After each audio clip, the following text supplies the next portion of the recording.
Heç kimi vəsilə görmə, heç kimi şəfaətçi görmə, heç kimi vasitə görmə.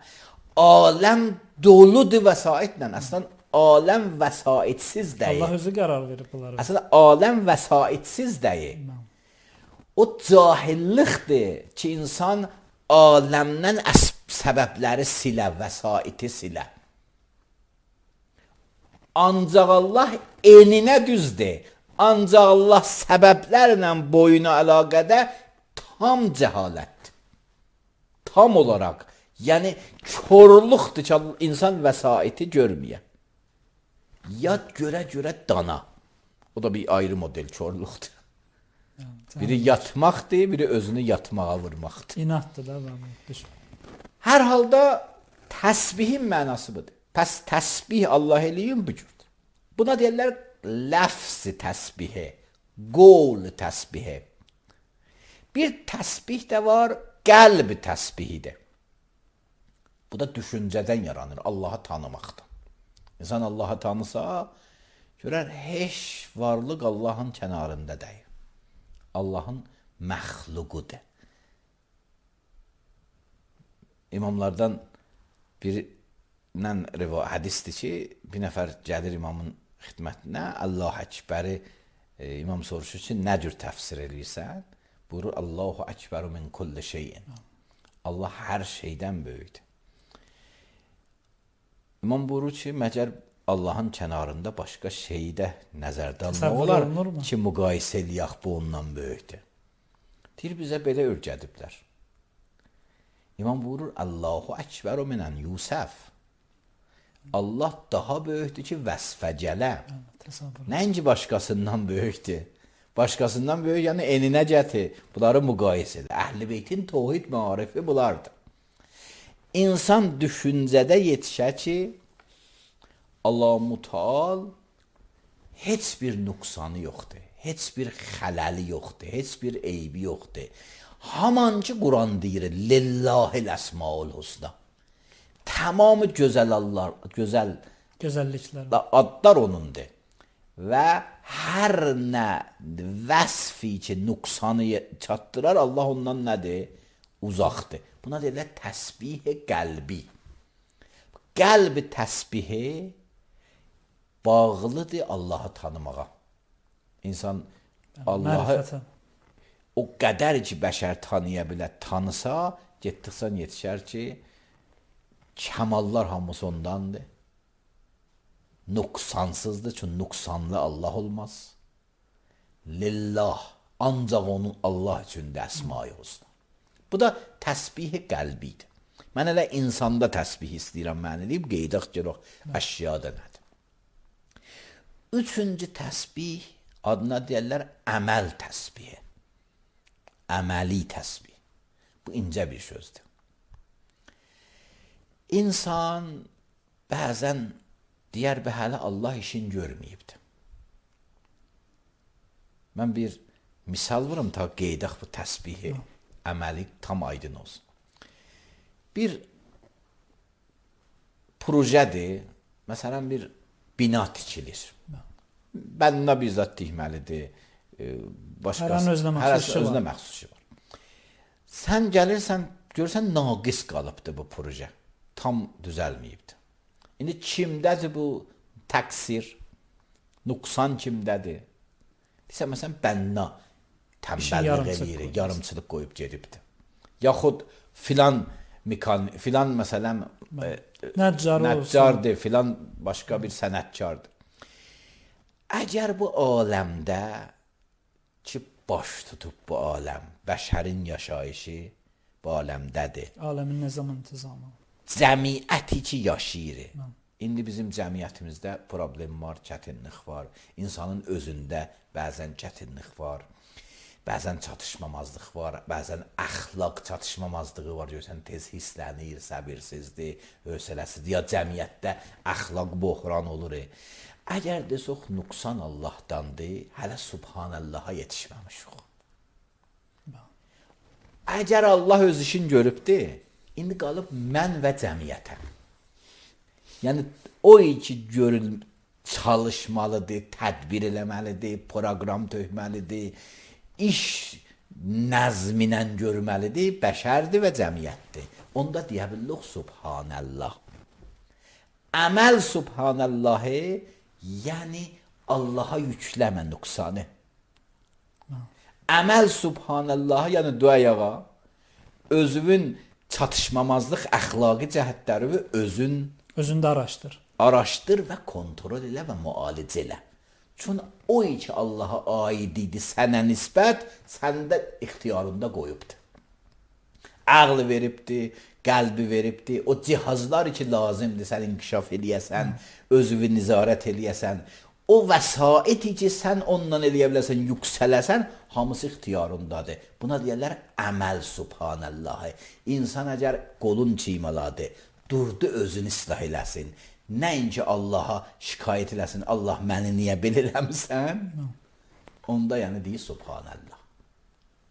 Sən nöqsansızsan, bu nöqsanlar mənim həyatımda məndən ya mənim dostumdan irəli gəlibdir. Cəmiyyətdən ya özümdən. Ya özümü gərək dəyişəm, ya cəmiyyətdə dəyişiklik yaradam. Ya cəmiyyət gərək dəyişilə, ta bu nöqsan aradan gedə, zülm aradan gedə, çətinlik aradan gedə. Ya özüm gərək dəyişiləm, ta bu xəsarət aradan gedə, ziyan aradan gedə. Onda mən deyirəm əməldə Subhanallah.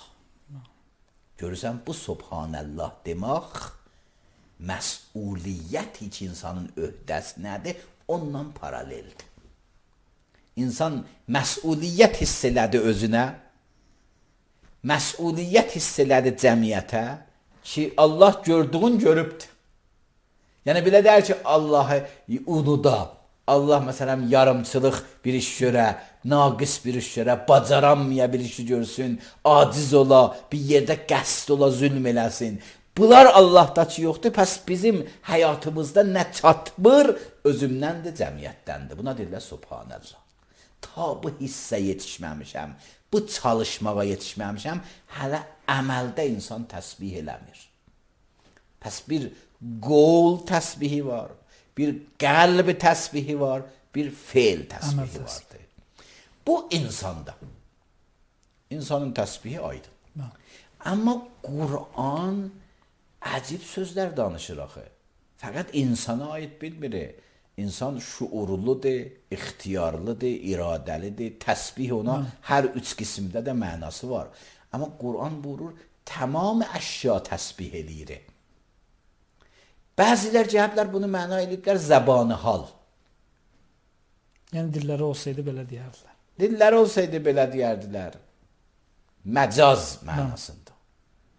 O cür olsa, bu sözün mənası olmazsa və lakin la təfqəhunə təsbihəhum.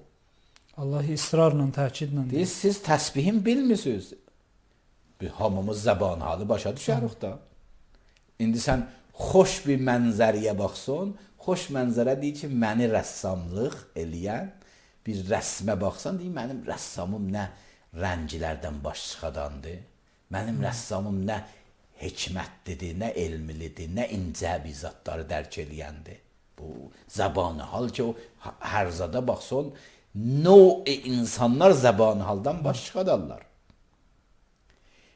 Bəzilər deyirlər Allah'a təsbih eləmək, yəni Allah'a nişanə olmaq. Əql təsbihidir.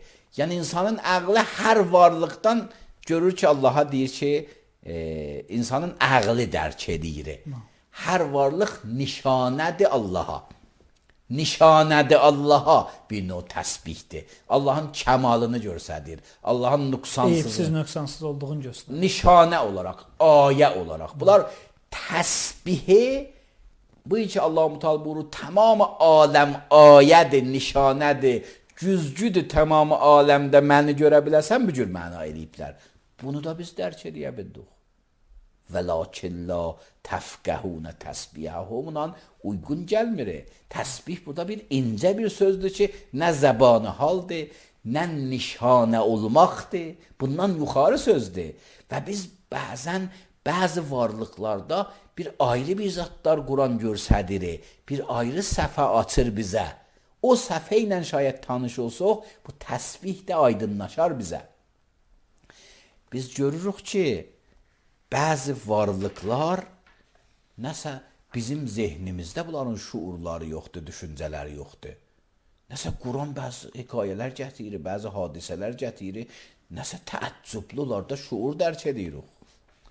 Nəml surəsində buyurur ki, vaxtı Davudun, üzr istəyirəm, Süleymanın qoşunu bir qarışqaların yuvalarının kənarından geçirdi. O qarışqaların böyüyü qarışqalara nə dedi? Gedin girin Girin yuvalarınıza. Niyə? Çünki mümkündür Süleyman və onun qoşunu bilmədən sizə ayaqlayır. Bu əvvəl hissəsi bizə başa düşüləndir. Əvvəl hissəsi bu ki, hər heyvan qərizi olaraq, daxili xasiyyət olaraq təhlükə hiss eləsə, gizlənər. Amma daha təşxis verə, ayıra ki, Süleyman və qoşunu, bunu ayıra. Bu, bizim adi başa düşmamızdan uzaqdır, yuxarıdadır. Məlumdur, bu aləmin qeyr az bu səthi baxışı bir dərin bir cəhətdə var. O dərin cəhətdə qərişqə Süleymanın ləşkərini, qoşununu tanıyır. O dərin baxışda tanıyır ki, Süleyman nəbidir. Heç vaxt ayaqlamaz qəsdən. Bilməyərəkdən eləyəm. Bunlar hamısı nüktələrdir. İndi qeydəcək yox, təsbih bu cür müstəvidədir. Yaxud Hudhud, haman Nəml surəsində görürük bir şənəptik. Şənəptik deyirəm. Bu gəlir xəbər verir. Bir şəhərdən, o zaman Yəməndən xəbər verir ki, oranın padişahı, mələkəsi xanımdır. Bir, bu günəşpərəstdirlər. İki, gərək tamamı mövcudat Allaha səcdə edəyələr, bunlar səcdə eləmirlər. Bunlara o xəbər verir, deyir, onlar Allaha şərik qoşurlar, günəşə səcdə edirlər. Yəni, gərək Allaha səcdə edəyələr, amma onlar günəşə səcdə edirlər. Ondan sonra deyir, zəyyənə ləhumuş şeytanə əmələhum. Şeytan onların əməllərini onlarına bəzədibdir. Bu dərki ki, bu şanapipikdə var. Şanapipik deyir, düzdür? Ki, o şəhərin adamları günəşpərəstdir. Bu bir.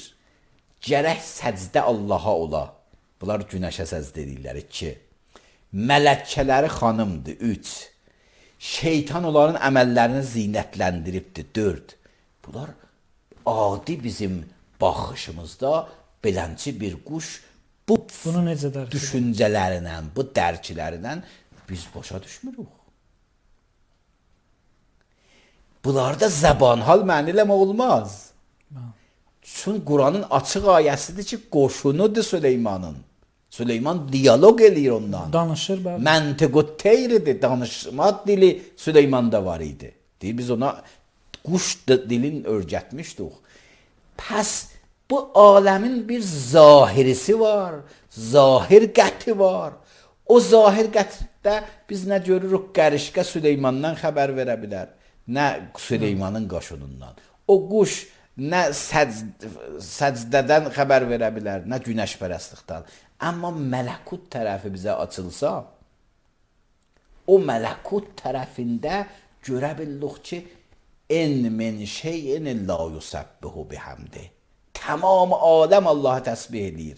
Niyə Allah deyir la təfqəhunə? Çünki mələkut hissəsi hamıya gözü açılmaz.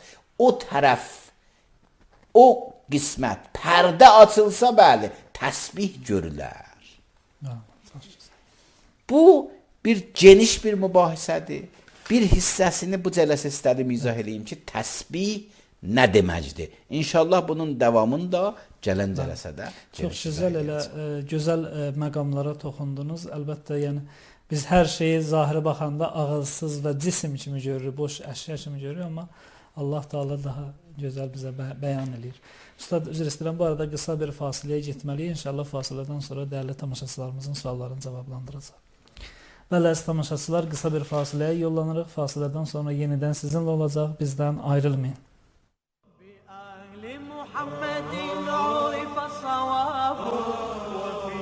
أبياتهم نزل الكتاب بآل محمد عرف الصواب وفي أبياتهم نزل الكتاب هم الكلمات والأسماء لاحت لآدم حين عز له المتاب لمحمد عرف الصواب وفي أبياتهم نزل الكتاب هم الكلمة والأسماء لاحت لآدم حين عز له المتاب وهم حجج الإله على البرايا بهم وبجدهم لا يستراب بقية ذي العلا وفروع أصل بحسن بيانهم وضح الخطاب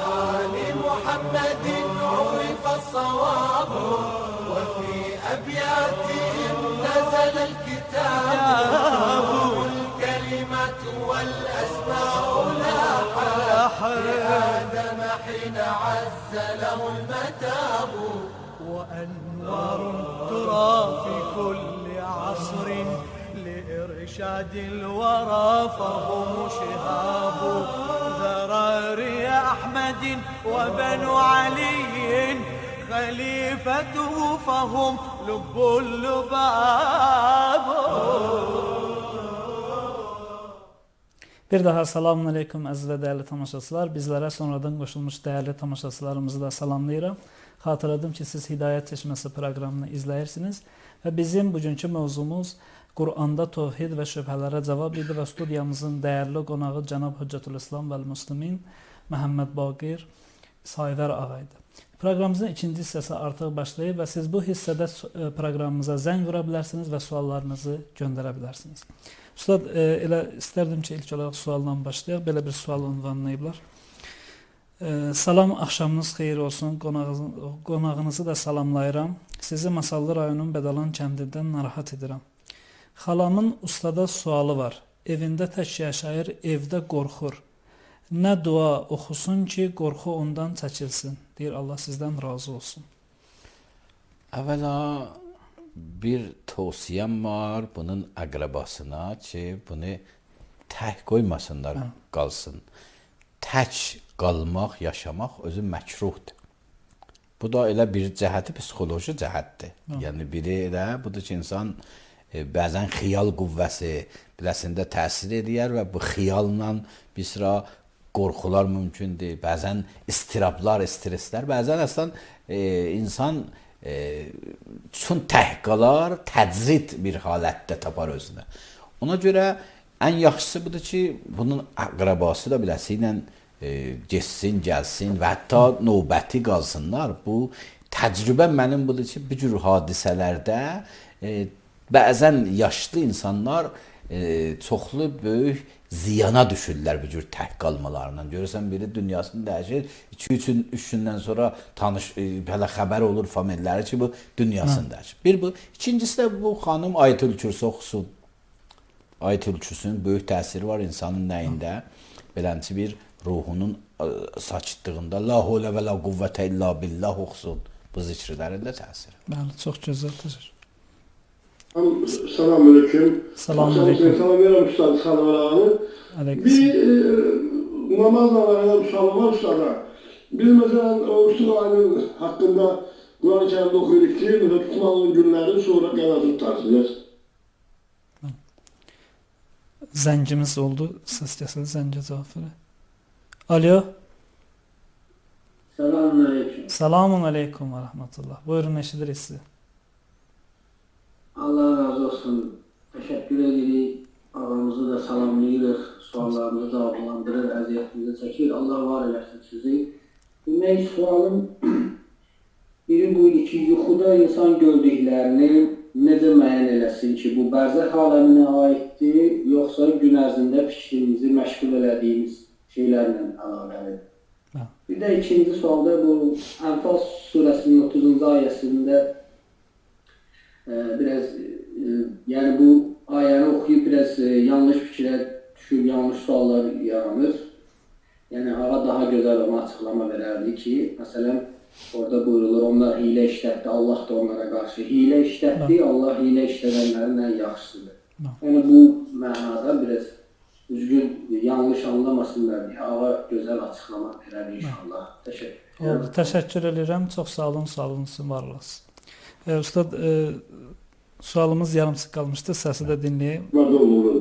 Bu qəza namazı haqqında Quranda bir sərih, bir aydın ayə var mı? Yoxsa onu elə müştəhidlərinin hökmündən biz aydın bilirik ki, 6 vacib namaz var, bir də ki, öz namazını, qəza namazını 7-dir. Quranda var ki, nəsə var mı? Sağ olun. Çox sağ olun, təşəkkür edirəm. Ustad, buyurun elə. Quranda qəza barəsində ayə yoxdur. Amma bir ayə var, o qəza və başqa suallara da cavabdır. O da Atiullah və Atiur Rasul və ulil əmri minkum. Allah Teala buyurur ki, bir Allahın sözünə baxın, bir peyğəmbərin, bir imamların. Yəni dinin hamısı Quranda deyil. Bu səhv anlayışdır ki, biz ancaq məlumatımızı, əhkam təfsilatını, məxsusən əhkam təfsilatını Qurandan əldə edirik. Əhkamın təfsilatı heç bir Quranda yoxdur. Yəni sən namazın 17 rəkətini də Quranda tapanmasan və quslun qayda qanunu da Quranda tapanmasan, orucun qayda qanunu da Quranda tapanmasan və sair əhkamın Quran konstitusiya formasındadır. Hədislər onu təfsilatını izah edibdir. Pəs dinin qaynağı ancaq Quran deyil ki, deyək, Quranda pəs yoxdur, nədir? Quran ümumi şəkildə buyurub ki, Peyğəmbər də nə deyir, onun sözünə baxın. İmamlar da nə deyir, onun sözünə baxın. Hətta buyurur ki, ma atakumur rasul fəxuzuh.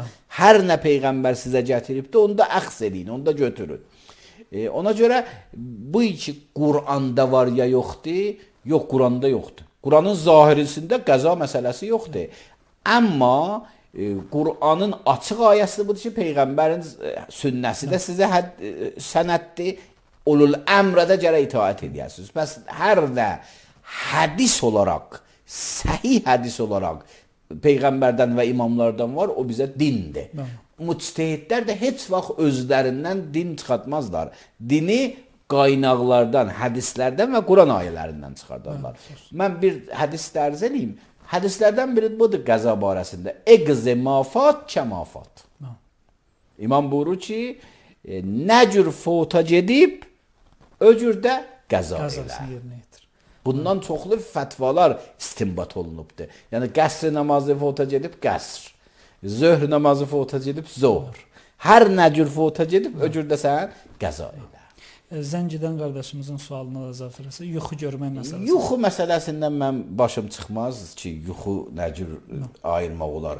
Və dini də biz yuxuya gərək neynəməyək, yuxu ilə birləşdirməyək. İndi insan özü eləyə bilər, baxsın, görsün ki, əgər o sözlər ki var, Qur'ana, dinə uyğundur, pəs məlumdur ki, bu Allah-u Teala buna bir ayrı sözlər istəyir, elham eləsin.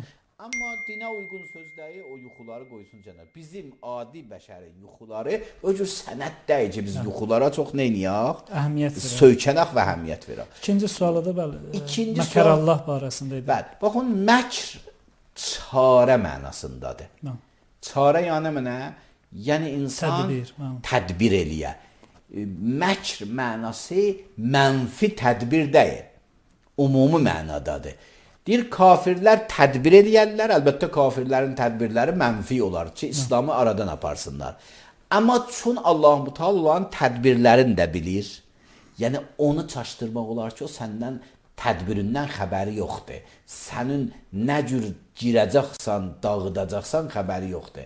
Amma o ki, sənə xəbəri var, tədbirin nə sistemdədir, neçə mərhələdə, tam ihatəsi var. Quranda var, Allahu muhitun. Allahın üçün bəşərə ihatəsi var, tədbirinə ihatəsi var, onun qurduğu planlara ihatəsi var. Ona görə Allaha heç vaxt eləmək olmaz, əleyhinə tədbir eləmək. Fil surəsində buyurur ki, yəcəl kəydəhum fi Təzlil. Allah onların tədbirlərini puça çıxartdı. Niyə tədbir puça çıxar bəşərin tədbiri? Çünki ihatəsindədir.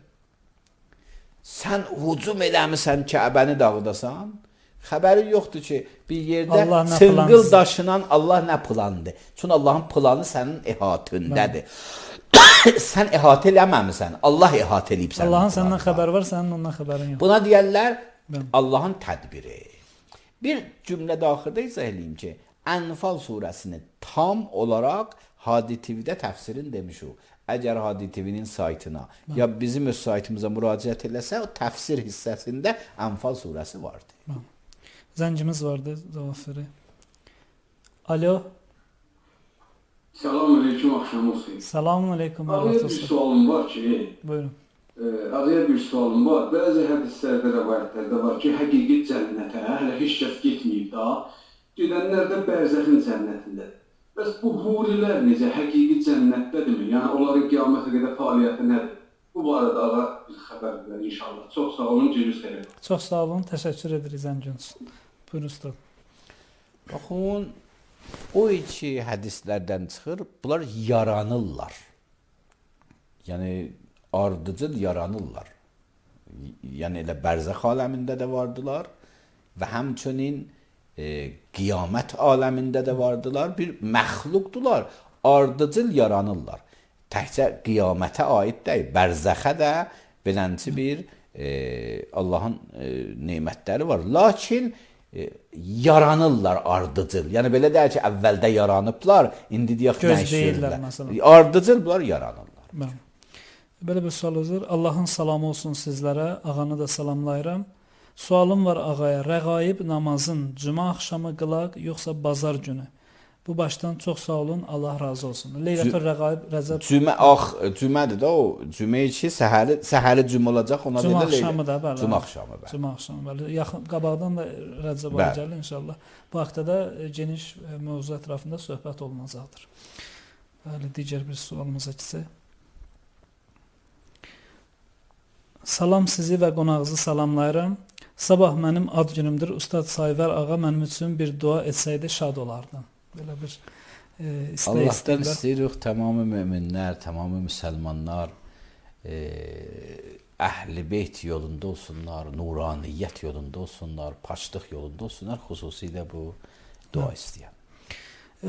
Selamun aleyküm, belə bir sual veriblər. Allah ustadı qorusun. Ustad qarışqadan dedi, bir sualım var. Qarışqa barəsində danışırlar. Bəzən isti havalarda evə qarışqa gəlir, şirinlərə dolur və yaxud otağın bir yerinə dolur. Ziyan verir və insan da bilmir onu nə cür təmizləsin. Və bəzilərində qaynar su tökür üzərinə ki, təmizlənsin. Bu günahdırmı? Və günahdırsa başqa hansı yolla necə etmək lazımdır ki, həm günah olmasın, həm də ev təmizləsin. Allah razı olsun. Təşəkkür edirəm. O həşərat ki, ziyan vericidir. Onları öldürməyin işgalı yoxdur. Amma biz demirik, öldürmək onlara müstəhəbdir, vacibdir. Yəni, sən günah iş görmədin. Əgər evində ziyan vericidir, giribdir evə, burada ərzaqa, bəli, bu işgalı yoxdur aradan aparmağın. Amma bundan yaxşı insan gərək bir ev tikə ki, o cür həşərat neynəməyə, insanın evinə gəlməyə. Yəni, onların gəliş yollarını bağlaya, ta bu tərəfə neynəməyələr, gəlməyələr, həyətdə, çöldə, qarşın ala gəl, nə gələndən sonra. Əlbəttə, ərz elədim, fikri baxımdan ziyanverici həşərə, ziyanverici heyvanı öldürməyin işgalı yox. İşgalı yoxdur. Selamun aleyküm, ya Əli Mədəd, Ramil bəy sizi və ustadımızı salamlayırıq. Allah ömrünüzə, cismünüzə xeyir, bərəkət versin. Amin inşallah. Ustaddan iltiması dua istəyirik. Mərizimiz var, Allah razı olsun inşallah. Xəstə üçün dua etmənizi xahiş edirəm. Allahdan tamamı mərizlərin şəfa tapmağını diləyirik. Özü də ilə 2 rəkət namaz qılsın, özü də dua eləsin. İnşallah. Selamun aleyküm, sizi və ağanı salamlayıram. Allah sizdən razı olsun. Bir sualım var. Açıq qapı və yaxud pəncərə qarşısında namaz qılmaq olarmı? Məkruhdur. Yəni, savabı azalar. Bəzi zatlar namaz məkruhdur. Məsələn, ot qabağında qılmaq, güzgü qabağında qılmaq, bir də açıq qapının qabağında savabı azalar. Nəinki olmaz. Namaz batil deyil bəli. Namaz batil deyil, savabı da vardı, amma nisbət o yerdə ki, açıq qapı deyil, savabı ona nisbət azdır. Selamun aleyküm. Mən Ər-Rəhman surəsinin ilk ayələri barəsində məlumat almaq istəyirəm. O ayələrdə buyurulur ki, Bismillahirrahmanirrahim, Ər-Rəhman əlləməl Qur'an, xələqəl insan, əlləməhul bəyan. Buyurur ki, Qur'an öyrətdi, sonra insanı yaratdı. Bu haqda açıqlama verməyinizi xahiş edirəm. Zəhmət olmasa əvvəlcədən təşəkkür edirəm. Fransadan yazıblar. İkinci sualım belədir ki, Qur'anda Allah üçün kişi zəmirindən istifadə olunur. Bunun barəsində məlumat verərdiniz, zəhmət olmasa. Birinci sual, Ər-Rəhman surəsində içində biz Hadi TV-də təfsirini demişik. Mən.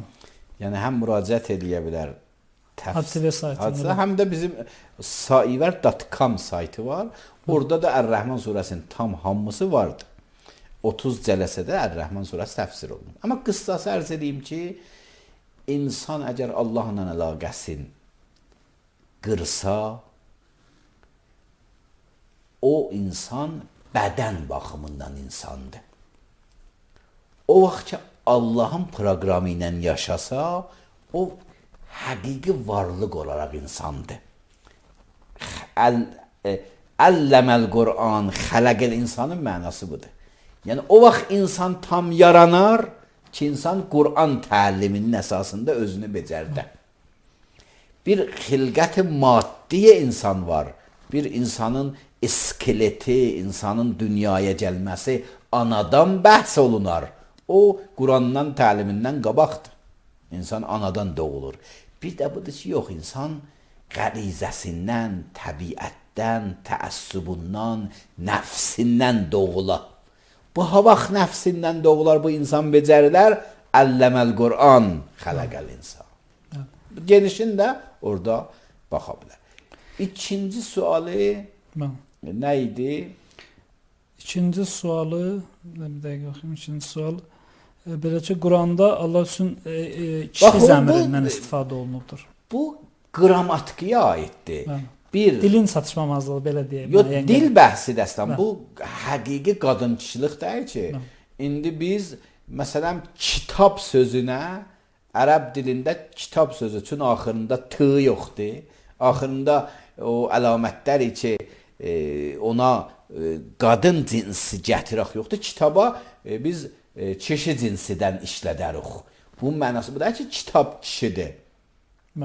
O ləfz və sözə aiddir. Söz qadın kişiliği fərq eləyir çöldə həqiqət qadın kişiliyinə. Cinsinə. Kəlmə cinsiyyəti qeyr-əz həqiqət cinsiyyətidir.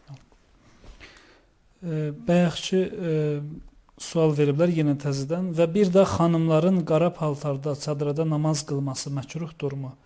Bəziləri deyirlər ki, məkruhdur, bəziləri deyir məkruh deyil. Ustad cavablandırardı, zəhmət olmasa. Xanım əgər təçqidir, yaxşıdır, ağ parçada, ağ çadırda namaz qılsın. Ona görə elə dindarlar bəzi məscidlərə gedəndə xanımlar görsən özləri ilə ağ çadır apararlar, o ağ çadırda namaz qılarlar. Məkruh da ibadətdə mənası bəyənilməmiş deyil. Məkruhun ibadətdə mənası yəni savabazlıq. Məkruhun iki də mənası var. İbadətdən qeyr desək məkruhdur, yəni bəyənilməyən bir əməldir. Deyəndə ibadətdə bir şey məkruhdur, yəni nisbi olaraq, savabı nisbət olaraq azdır.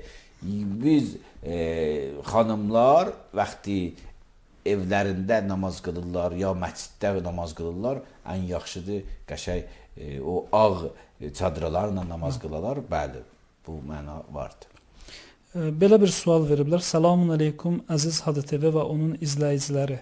Sualım belədir. Nəticə nədir və necə əmələ gəlir? Belə bir sual veriblər. Nəticə nədir? Nəticə yəni biz məlul mənasını başa düşürük də, yəni illət məlul yəqin ki, baxın, hər şeyin nəticəsi o işin özündən irəli gəlir. Bu iki sahədə bəhs etmək olar. Bir, nəzəri sahədə nəticə nədir? Nəzəri sahədə məntiqi əsasda sübut nəticəsi o məlumatlardır. İnsan bizlərə sübutlar gətirər, nəticətən bir məlumat, yeni məlumat əldə edir. Əgər məqsədi nəzəri cəhətdə nəticədir, sübutla nəticə gələr. Amma əməli cəhətdə insanın əməlləri, gördüyü işləri hərəsi özünə uyğun nəyi vardır? Bir nəticəsi vardır. Yəni hər səbəbi ardınca bir nəticə gələr də. İnsan məsələn getdik çox günah eləsə, getdikcə nəticəsi bu olar ki, qəlbi qaranlıqlaşar. Özünü çox nəzarət eləsə, nəticəsi bu olar ki, nuraniləşər. Hər əməl özünə uyğun bir nəticəsi vardır.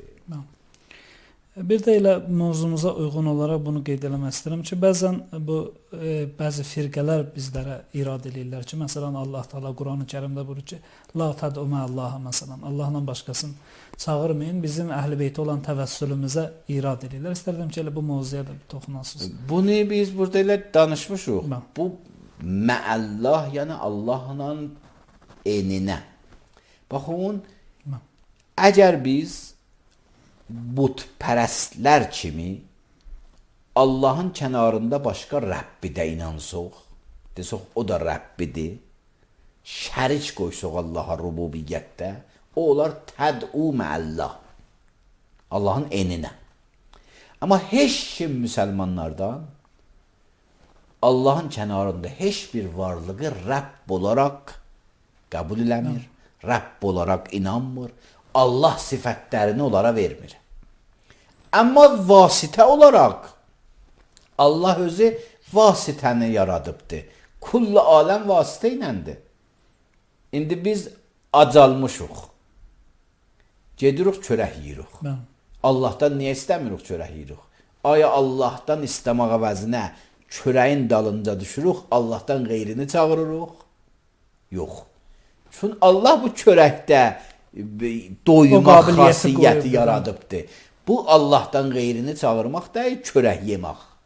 Yaxud məsələn Həzrəti Süleyman elə Nəml surəsindədir. İstədi bu xanım ki günəşi pərəstiş edirdi, onu dəvət eləsin tohidə.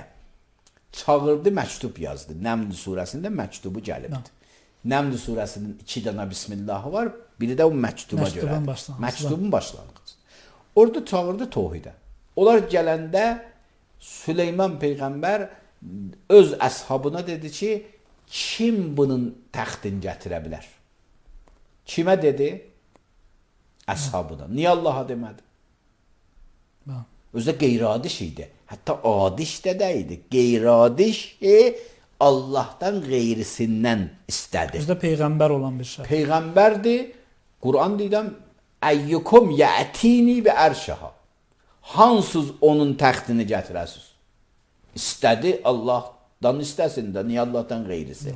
Məlumdur, əgər bir vasitəyi Allahın ovliyası ola insanlar içində, insan Allahın ovliyasını cəmaata təqdim eləmək üçün gələ hətta Peyğəmbər də ola ondan istəyə, bu eyni tohiddir.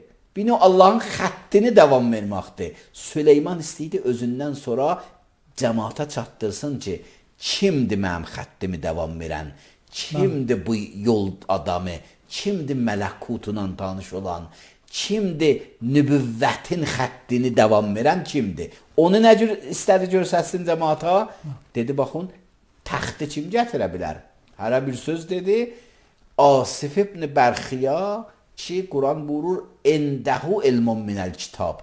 Kitab elminin bir atcənəsi nəzdində deyil, təxti bir anda bir kilpikdə gətirmək. Uzaq bir məsafəni. Biz məgər təvəssüldə bundan qeyr istəyirik. Peyğəmbər də deyirik. Özdə bizim istədiyimiz, ondan ki istədiyirik, ilmun minəl kitab deyil.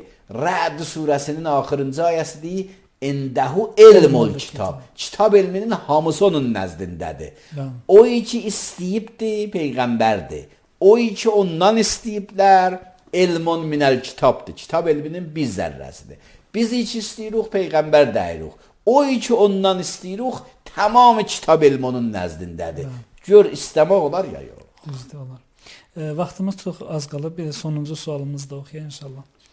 Ustada bir sualım var idi. İmam Zaman ağanın zuhurundan sonra həyat davam edəcək ya necə deyirlər, dünya dağılacaq? İmam zuhur edəndən sonra imam hökumət eləyəcək, ədl hökuməti bərpa olacaq, hətta rəcət olacaq. Bir sıra insanlar dünyaya rücu eləyəcəklər. Hamı yox ha bir sıra insanlar. Hətta bəzi hədislər var, bəzi imamlar hakimiyyət eləyəcək. İmam Hüseyn barəsində belənçi bir hədislər var. Zuhur axirüz zamanın əlamətlərindəndir. Amma mənası bu da ki, zuhur oldu, haman anda qiyamət olacaqdır. Hələ insanlar peyğəmbərlərin və imamların çalışdığı ömrülər zəhmətlərini ədalət dadı ilə orada hələ hiss eləyəcək.